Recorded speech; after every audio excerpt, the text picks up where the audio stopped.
हम लोग अभी तक जो पढ़े कि वर्ड में से कुछ सिमिलर लेटर्स को कैसे सिलेक्शन करना है, उसका कैसे अरेंजमेंट करना है, और अलग अलग तरीके से सिलेक्शन करके अरेंजमेंट करके वर्ड बना के हम लोगों ने देख लिया।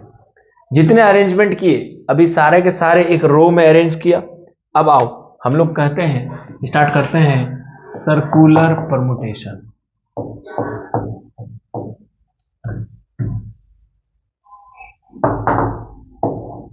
सर्कुलर परमुटेशन क्या कहता है? n things, different things, n things arranged in a circle n minus 1 factorial। इतने तरीके से उसको हम सर्कल में अरेंज कर सकते हैं। ऐसा क्यों? देखो अभी तक जो हम पढ़े, हम लोगों ने क्या पढ़ा, ये रो में, तो जब इसको अरेंज करते थे तो फर्स्ट और लास्ट ये अलग अलग ऑर्डर सेट होता था। लेकिन जैसे ही दोनों मिल गया तो मान लो कोई भी एक पर्सन है, ये सर्कुलर पाथ पे बैठा हुआ है, तो ये जैसे ही स्टार्ट हुआ तो यहां फर्स्ट और लास्ट रिलेटिव पोजीशन यहां होता था। यहां पे हर एक केस वो यहां बैठेगा, यहां बैठेगा, यहां बैठेगा, एन टाइम्स उसका सेम रिपीट करेगा। तो जब उसे डिवाइड कर देंगे टोटल केसेस को तो बन जाएगा n माइनस 1 फैक्टोरियल। आओ क्वेश्चन देखते हैं। क्वेश्चन क्या कहता है? There are 8 persons A B C D E F G H to be seated on a round table। पहला क्वेश्चन, नो कंडीशन, कोई कंडीशन नहीं है, तो 8 लोगों को अरेंज करने का तरीका 8 माइनस 1 फैक्टोरियल, टोटल वेज होगी। दूसरा क्वेश्चन क्या कहता है? A B C always together. जब ए बी सी हमेशा साथ में हो, तो ए बी सी जब हमेशा साथ में हो तो हम इसको क्या कर सकते हैं? सबसे पहले ए बी सी को एक डब्बा बनाओ, पैक करो, रख दो। अब ए बी सी को डब्बा बनाकर हमने रख दिया, अब बचे कौन? D E F G H, 5। डब्बा को एक काउंट करो, डब्बा को एक काउंट करो, इसको मिला के 5 1 6 चीजों को सर्कल पर अरेंज करने का तरीका 6 माइनस 1 फैक्टोरियल। अब देखो ये हमारे पास ए बी सी जो 3 है, ये 3 भी आपस में अरेंज हो सकता है। अब किसकी तरह ये होगा? नाउ ये जो हमारे पास अरेंज होंगे लाइक रो अरेंजमेंट 3 फैक्टोरियल। कई बात समझ में आया? आओ तीसरा क्वेश्चन देखो। तीसरा क्वेश्चन कहता है A B C always separated, हमेशा के हमेशा सेपरेट होना चाहिए एबीसी। तो एबीसी हमेशा सेपरेट होना चाहिए, इसके लिए क्या करो? सबसे पहले इसके लिए गैप मेथड का यूज करो। तो सर्कल में, अब देखो यहां पे देख लो,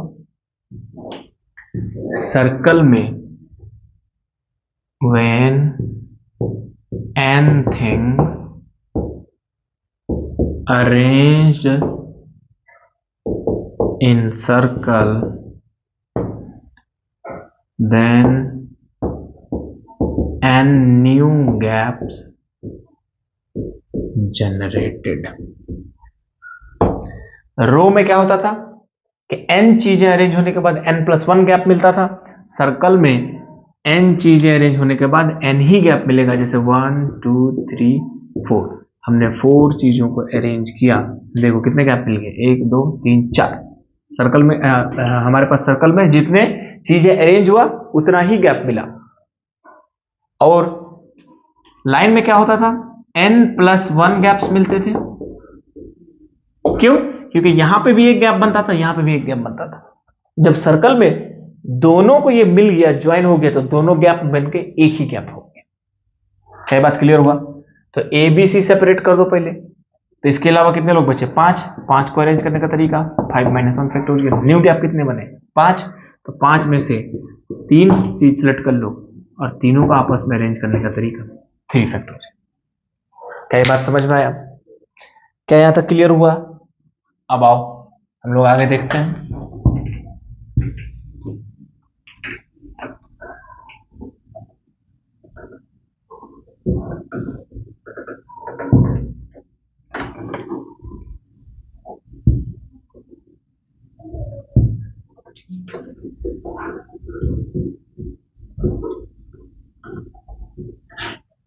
आगे हम लोग समझते हैं। अगर मैं बात करूं सर्कल पर अरेंज किया हुआ n थिंग्स को, तो हमारे पास कितने न्यू गैप्स बन गए? n gaps. और अरेंज करने का तरीका n - 1 फैक्टोरियल। क्वेश्चन देखो, एक क्वेश्चन क्या कहता है? In how many ways 5 boys and 4 girls can be seated around the table so that no girls sit together। कितने तरीकों से 5 बॉयज 4 गर्ल्स को बिठा सकते हैं एक सर्कुलर टेबल पे, जिसमें कोई भी 2 गर्ल्स साथ में नहीं होने चाहिए? तो सबसे पहले बॉय को अरेंज कर लो। बॉय को अरेंज करने का तरीका 5 - 1 फैक्टोरियल। नए गैप्स कितने बने? 5। 5 में से 4 सेलेक्ट कर लो 5C4। 4 को अरेंज करने का तरीका 4 फैक्टोरियल। क्या बात क्लियर हुआ? क्या यहां तक क्लियर हुआ? अब सुनो, तुम सर्कल पर जो चीजें अरेंज कर रहे हो, मान लो A B C D, ये 4 चीजों का एक अरेंजमेंट है। एक और इसी का केस बना लो A B C D। ये दोनों अगर जमीन पर बैठे हैं, राउंड टेबल पर बैठे हैं, तो ये 2 अलग अलग केसेस हैं। इसको कह सकते हैं क्लॉकवाइज एंड एंटी क्लॉकवाइज।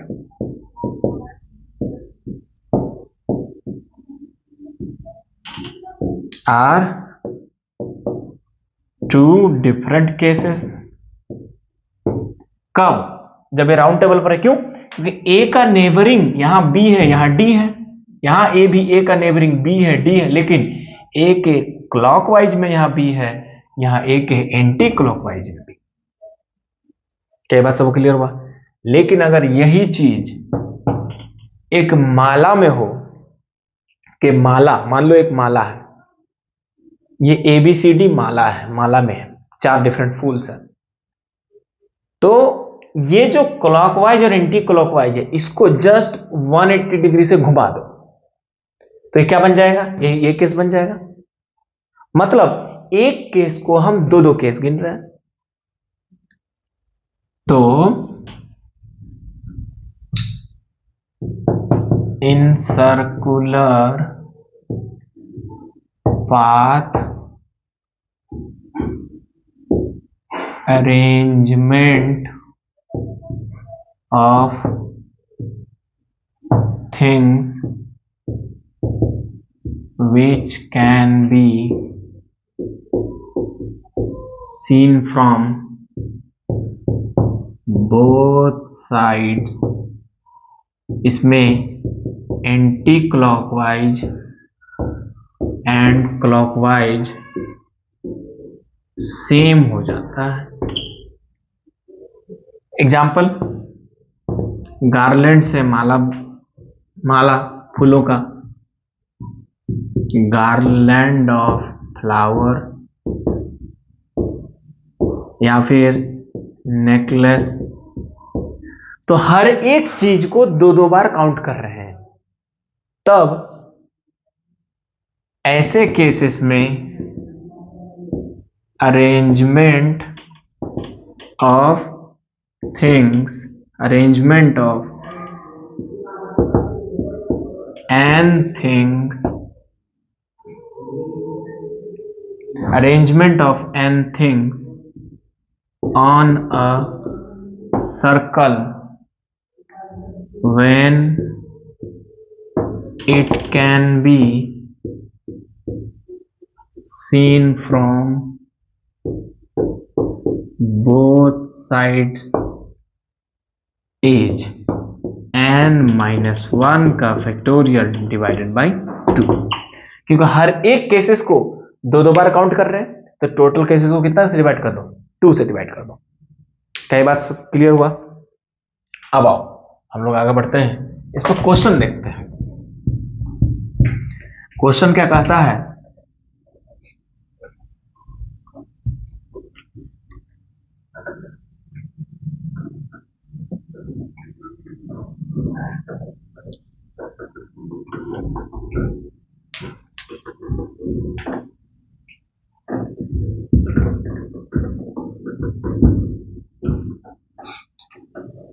आओ देखो क्वेश्चन क्या कहता है,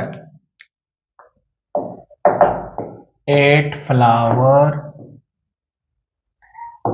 A B C D E F G H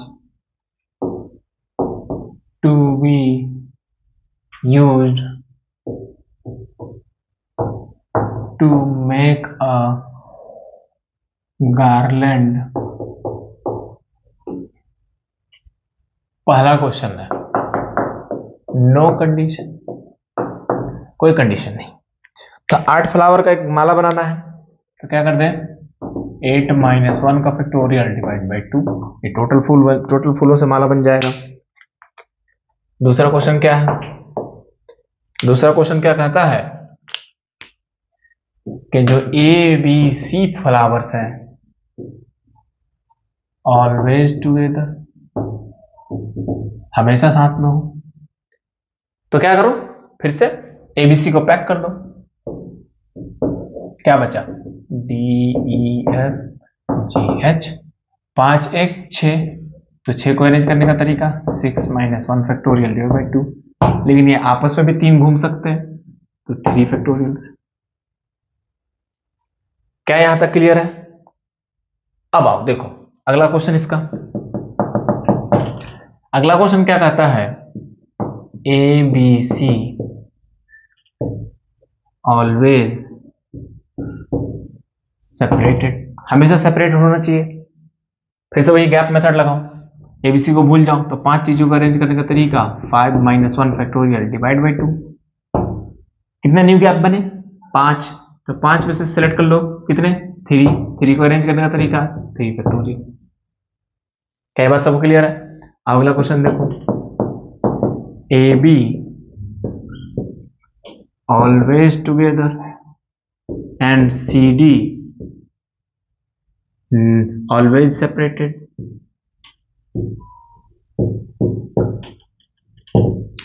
A B हमेशा साथ में हो और सी डी हमेशा अलग हो, तो चलो ए बी को साथ में रखो, एक डब्बा बनाओ, सी डी को भगा दो, तो अभी अपने पास क्या बच गया, ई एफ जी एच, तो 4 1 5, 5 चीजों का अरेंज करने का तरीका 5 - 1 फैक्टोरियल डिवाइड बाई 2। ये दो भी आपस में अरेंज हो सकते हैं, 2ab 2 फैक्टोरियल से, और ये दोनों को अब क्या करो, 5 चीजें जब अरेंज हुई तो 5 चीज में से कितने चीज सेलेक्ट कर लो, 2, तो क्या हो गया 5c2। अब इन दोनों को भी अरेंज करने का तरीका 2 फैक्टोरियल। क्या यहां तक क्लियर हुआ सबको? क्या ये क्वेश्चन क्लियर हुआ? अब आगे बढ़ते हैं। सर्कुलर परमुटेशन में हम जानते हैं कि जो एनसीआर है वो रो में क्या देता है, selection of r things out of n different things. NCr selection of r things in n different things, तो यहां भी वही देगा, in a circle nCr gives selection of r things out of n different things। अब देखो इसकी जो अगली बात है, अगली बात मैं क्या बोलता हूं समझना। Selection of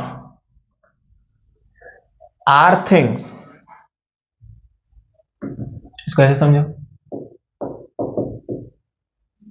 selection of r consecutive things, r consecutive things out of n different things in n ways such that r is less than n। n चीजों में से r चीजें सेलेक्ट करना हो जो कॉन्जिक्यूटिव हो, तो कितने तरीके से हो सकता है? n वेज से हो सकता है। अब देखो इसको कैसे करते हैं। मान लो तुम्हारे पास सर्कल में 1 2 3 4 5 5 चीजें, दो चीजों का सिलेक्शन करो लगातार, तो 1 2 2 3 3 4 4 5 5 1, कितने तरीके हो गए टोटल? 5। गिनो। तीन चीजों का सिलेक्शन करो लगातार, क्या लिख सकते हैं? 1 2 3 2 3 4 3 4 5 5 1, फिर 5 1 2, ये कितना हो गया देखो, फिर से 5।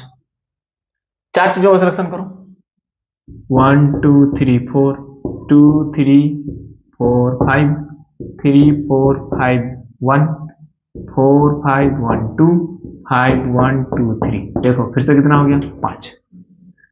तो सर्कल पर कोई भी आर कॉन्जिक्यूटिव चीजों को सिलेक्ट करना हो, कभी भी आर कॉन्जिक्यूटिव चीजों को सिलेक्ट करना हो तो number of ways n। Condition यही है कि r क्या होना चाहिए? n से छोटा होना चाहिए। क्या था? क्लियर हुआ? अब एक और बात हम लोग समझते हैं सर्कुलर परमुटेशन में, एक और बात क्या समझते हैं, इसको ऐसे समझो,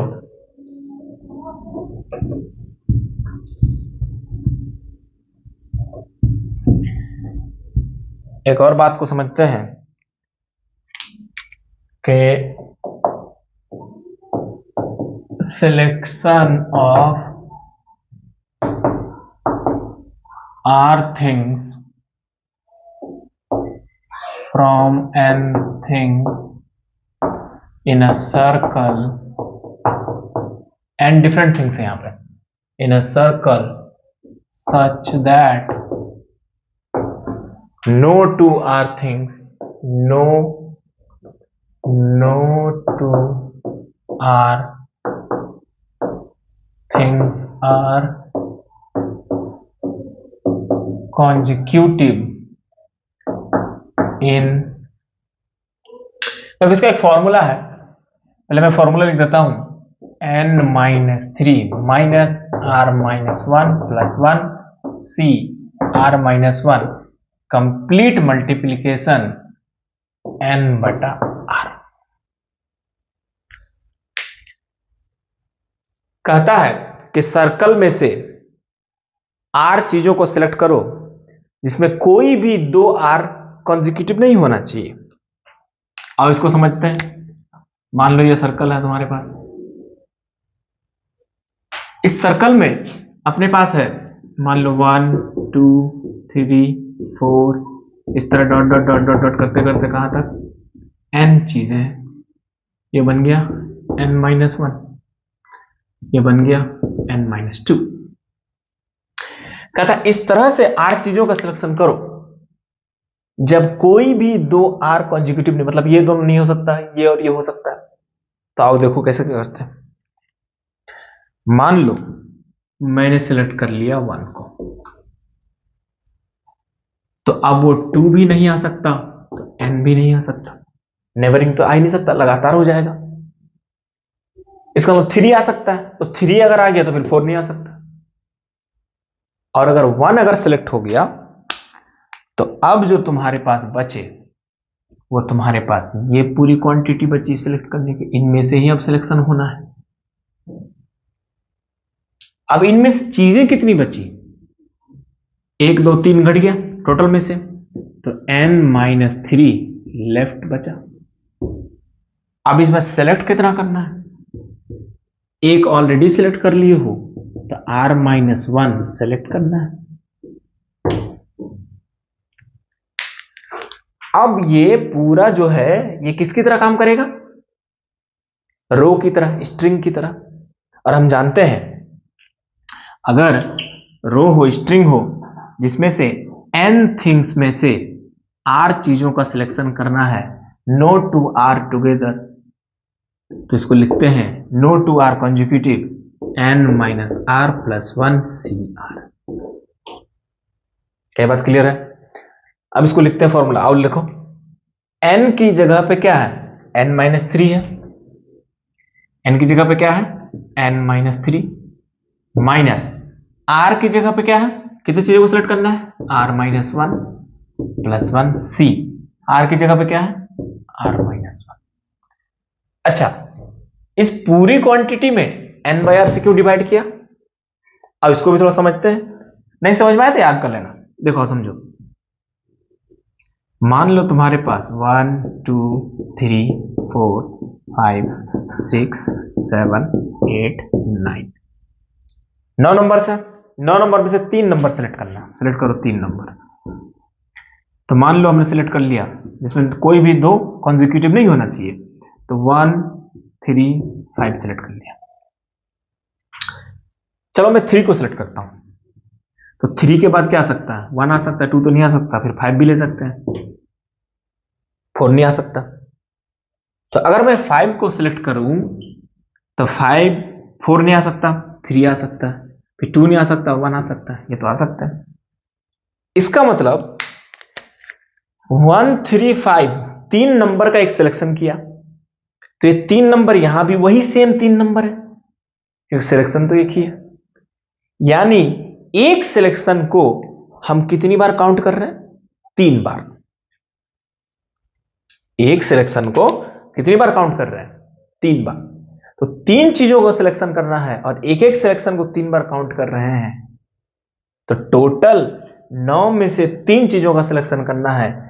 इसका मतलब जितना सिलेक्शन करना है उतना ही वो रिपीट हो रहा है।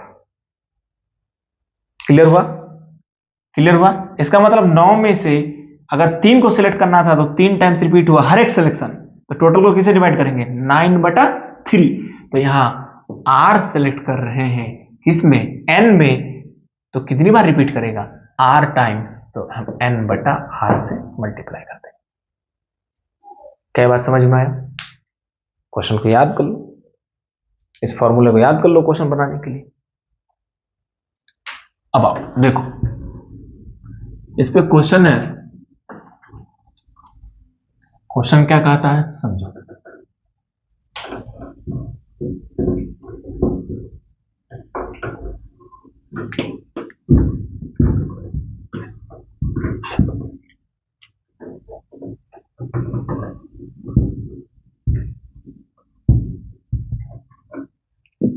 क्वेश्चन क्या कहता है, यूजिंग द वर्टिसेस ऑफ डोडेकागन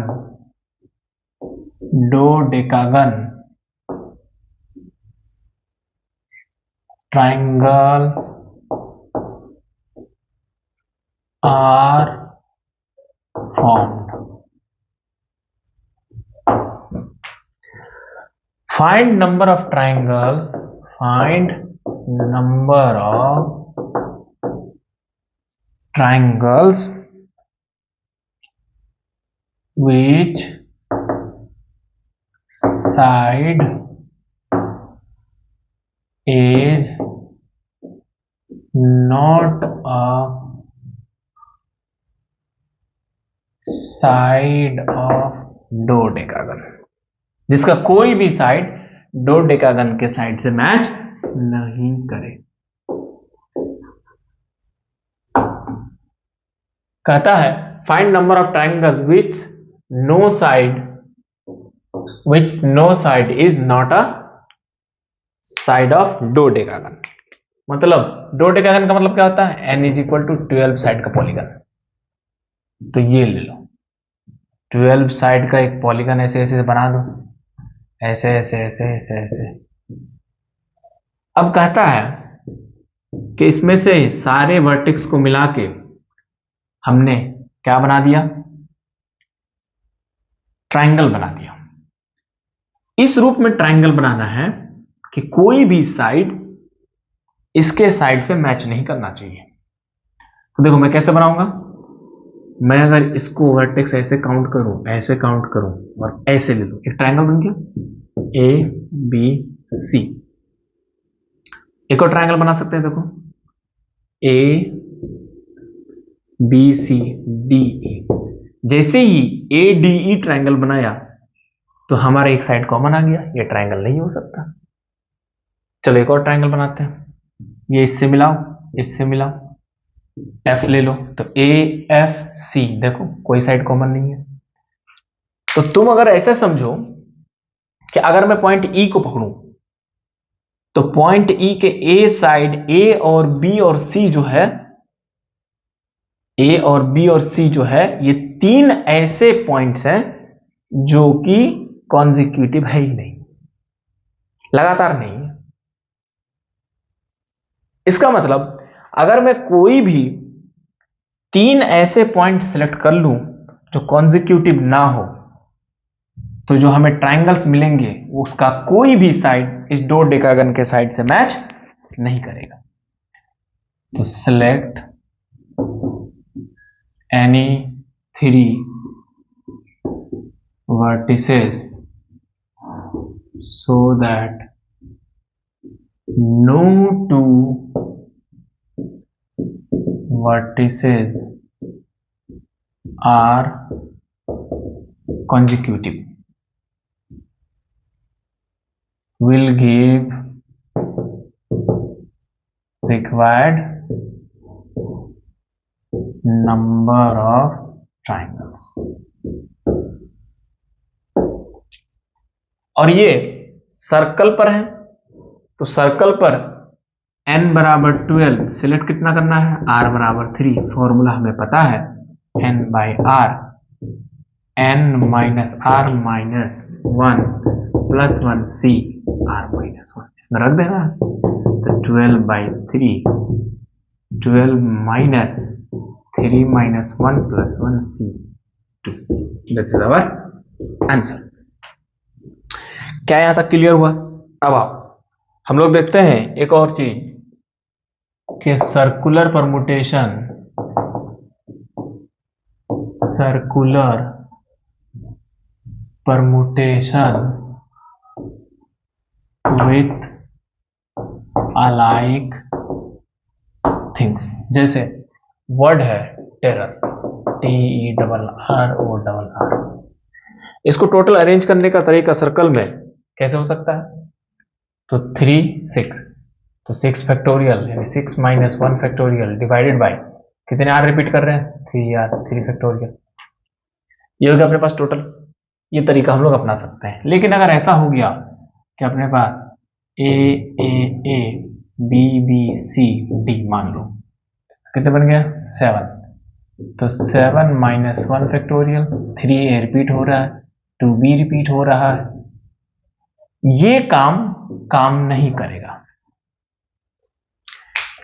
ये फॉर्मूला तभी काम करेगा जब सिर्फ एक टाइप का चीजें रिपीट कर रही हो। This formula only work when one type of alike things, जब more than one type of alike things then use set theory। और इस टाइप के प्रॉब्लम्स जेई के सिलेबस में नहीं है। यहां तक हम लोग सर्कुलर परमुटेशन को पढ़ लिए, समझ चुके। अब आओ, अगला जो हम लोग पढ़ने वाले हैं उसको बोलते हैं डीअरेंजमेंट। आओ देखते हैं अब डीअरेंजमेंट क्या है।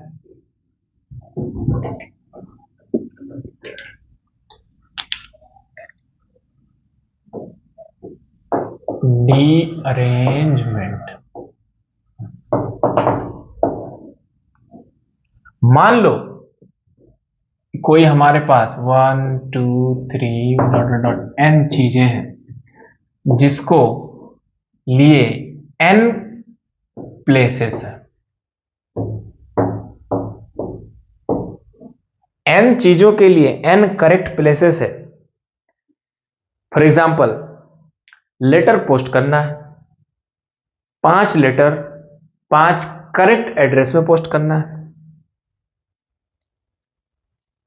ऐसा काम करो, ऐसे भेजो कि कोई भी लेटर करेक्ट एड्रेस में नहीं जाए। इसी को बोलते हैं डीअरेंजमेंट। When n things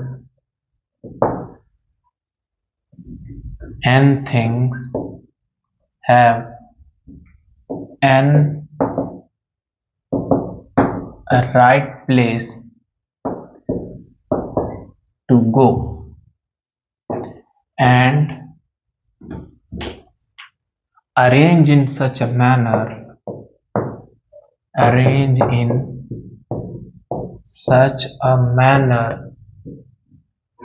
that nothing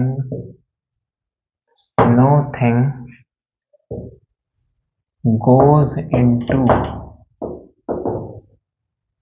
right place is called dearrangement of n things and denoted by dn।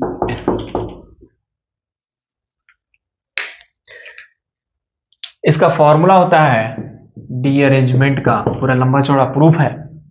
अब देखो, फॉर्मूला होता है n factorial 1/2 factorial minus 1/3 factorial plus 1/4 factorial dot dot dot up to 1/n factorial. इस तरह का sign system लेके अब इस पे क्वेश्चन देखते हैं। क्वेश्चन क्या है कि A B C D E 5 letters हैं, इसको पोस्ट करना है 5 एड्रेस पर।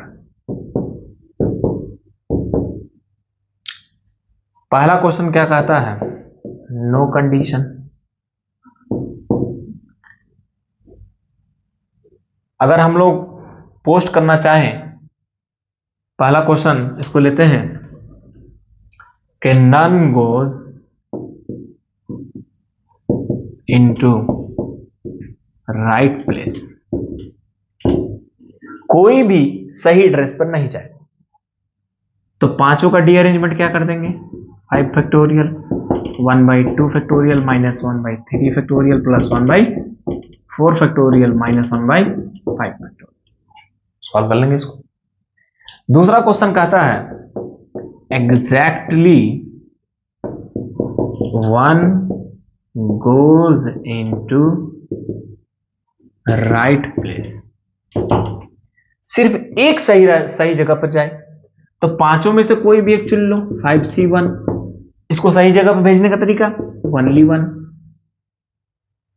बाकी जो 4 बचा उसको क्या कर दो, डीअरेंजमेंट कर दो। तो 4 को डीअरेंजमेंट करने का तरीका 4 factorial 1/2 factorial minus 1/3 factorial plus 1/4 factorial.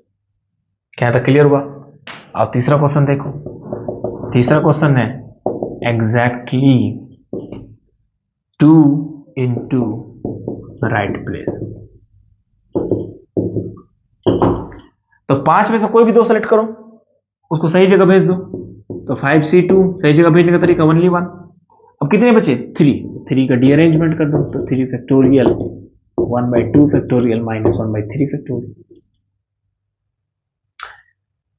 अगला है चौथा नंबर एग्जैक्टली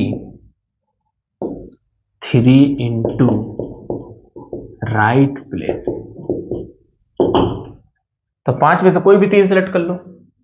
5C3 सही भेजने का 1, 2 को अरेंजमेंट का तो डी अरेंजमेंट 1/2 फैक्टोरियल।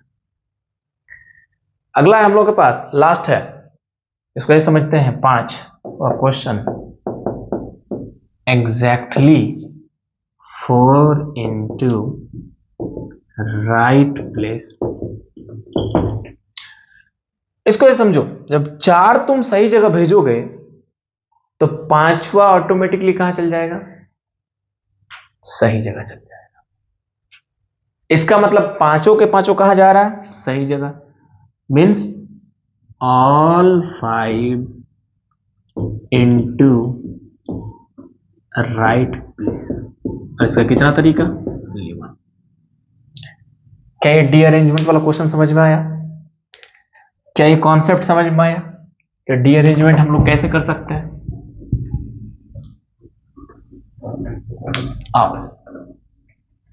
अब हम लोग देखते हैं अगला जो प्रॉब्लम टाइप का प्रॉब्लम है वो है ग्रिड प्रॉब्लम।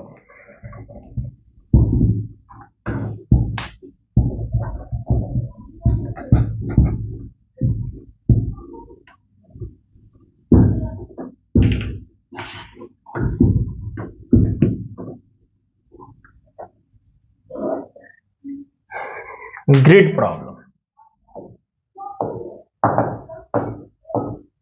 ग्रिड प्रॉब्लम्स कहता है इस टाइप के हमारे पास 6 हॉरिजॉन्टल लाइन से हम लोगों के पास बनाते हैं। कोई एक इंसान है जो यहां पे है, उसको पहुंचना है इस पॉइंट पर।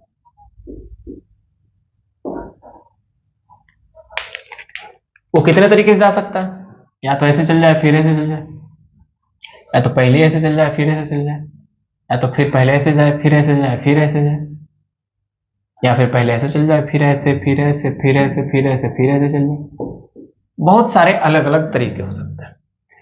तो वो हर बार जाने में 1 2 3 4 5 हॉरिजॉन्टल स्टेप्स चल रहा है और कितने वर्टिकल स्टेप्स? 1 2 3 4 वर्टिकल स्टेप चल रहा है। उसको अगर तुम देखो, उसको अगर समझो, तो यहां से यहां तक पहुंचने में उसको हर हाल में 9 स्टेप चलना है। 5 हॉरिजॉन्टल, 4 वर्टिकल। चाहे पहले चल ले, पहले वर्टिकल चल ले, बाद में हॉरिजॉन्टल चले, पहले हॉरिजॉन्टल चल ले, बाद में वर्टिकल चले। इस कंडीशन को समझने के लिए मैं इसको क्या करता हूं, मान लेता हूं m हॉरिजॉन्टल है और n वर्टिकल। तो टोटल 9 यहां पे हैं, तो यहां पे total m plus n steps को कैसे भी अरेंज करो, ऐसे ऐसे ऐसे, तो हमारा टोटल अरेंजमेंट दे देगा ग्रिड प्रॉब्लम्स में। और m प्लस n को अरेंज करने का तरीका m प्लस n फैक्टोरियल। लेकिन यहां m प्लस n में m सिमिलर है और ये n भी सिमिलर है, तो ये हो गया टोटल बेस। तो इसके अकॉर्डिंग यहां पे हो जाएगा 5 + 4 factorial divided by 5 factorial into 4 factorial. ये है ग्रिड का प्रॉब्लम। इस पे क्वेश्चन देखते हैं। A person wants to go from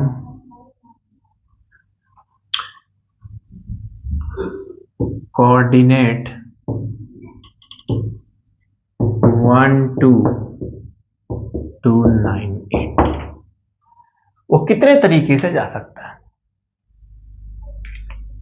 तो देखो 1 2 कोऑर्डिनेट से 9 जाएगा, तो 1 से 9 गया, कितना हॉरिजॉन्टल चला?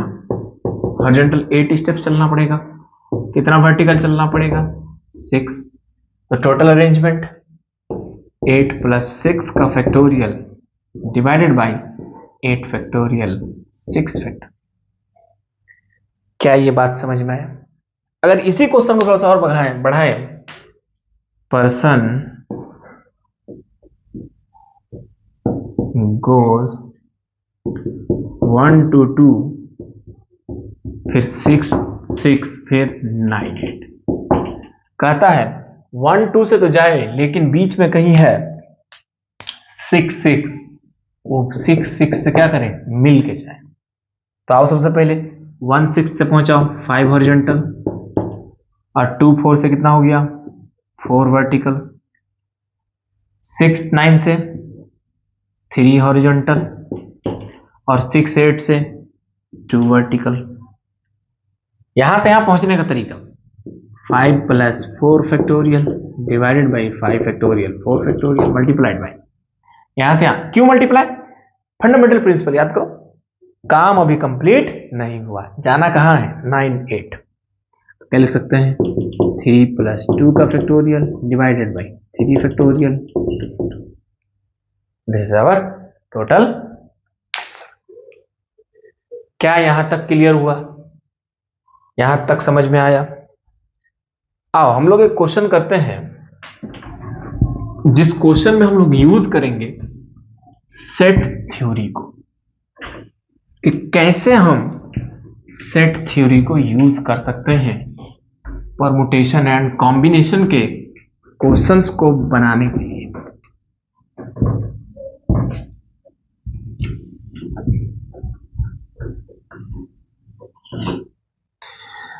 क्वेश्चन है how many ways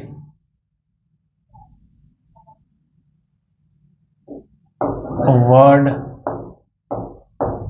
arrange can be arranged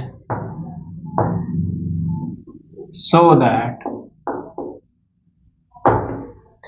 पहला क्वेश्चन क्या कहता है, देखो पहला क्वेश्चन कहता है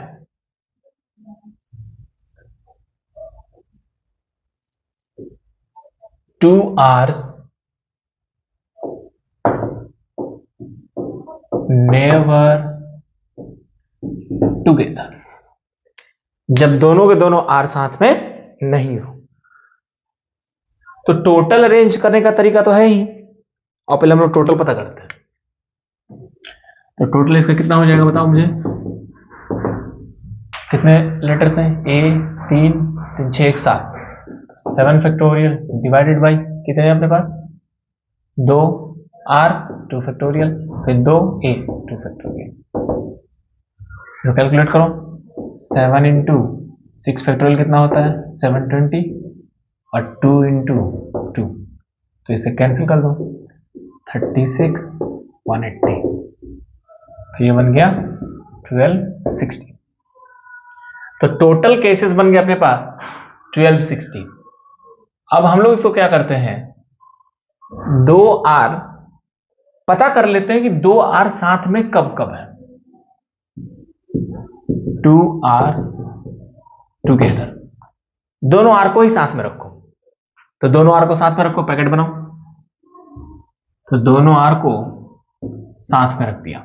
अभी कितने बच गए 7 में से 2 आर चला गया 5 5 + 1 मान लो इसको, तो 6 फैक्टोरियल जिसमें 2 ए रिपीट कर रहा है 2 फैक्टोरियल, और दोनों आर को अरेंज करने का तरीका ओनली 1। तो 6 फैक्टोरियल इंटू 5 फैक्टोरियल कितना होता है 120 डिवाइड बाई 2, तो ये बन गया 3, तो 360। जब 2 आर साथ में है तो ये बना 360। मैं क्या करता हूं इसको पता करने के लिए टोटल में से जब जब 2 आर साथ में है अगर घटा दो तो जो बचेगा क्या हमारा वो सारे केसेस बचेंगे जब 2 आर कभी साथ में है ही नहीं। क्या ये क्वेश्चन समझ में आया? अब इसका अगला क्वेश्चन देखते हैं। अगला क्वेश्चन क्या कहता है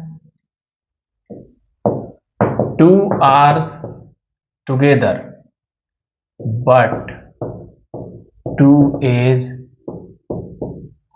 नेवर टुगेदर। 2 R तो साथ में हो लेकिन 2 A साथ में नहीं हो। तो 2 R साथ में होने का तो टोटल पता कर चुके हम लोग। हम ऐसा पता कर लेते हैं कि 2 R भी साथ में हो, 2 A भी साथ में हो, और मैं घटा दूं 2 R's together minus 2 R's together and 2 A's together, तो जो बचेगा देखो 2 R टुगेदर में टोटल आ गया, वो सारे केसेस जिसमें R भी साथ में है, A भी साथ में है, 2 A भी साथ में है, 2 A साथ में है भी नहीं। तो मैं घटा दूं अगर 2 R साथ में और 2 A साथ में, तो जो बचेगा वो सिर्फ क्या बचेगा, 2 R साथ में तो है लेकिन 2 A साथ में नहीं है। तो 2 A साथ में कब कब है पता कर लेते हैं, इसको भी देख लो। 2 R's together and 2 A's together. अब इसको भी देख लो, दोनों R को पैक करो, 1 मानो, 2 A को पैक करो, 1 मानो, तो बचा क्या, NGE। तो 3 2 5, 5 को अरेंज करने का तरीका 5 फैक्टोरियल। अब दोनों डब्बे के अंदर है तो 1 1, टोटल कितना आंसर आ गया 120। तो टोटल हम निकाल चुके हैं 360 minus 120 which is equal to 240। क्या बात समझ में आया? अभी तक हम लोगों ने सेट थ्योरी को यूज नहीं किया, अब आप देखते हैं सेट थ्योरी को यूज कैसे करें। Neither 2 R's together nor 2 A's together।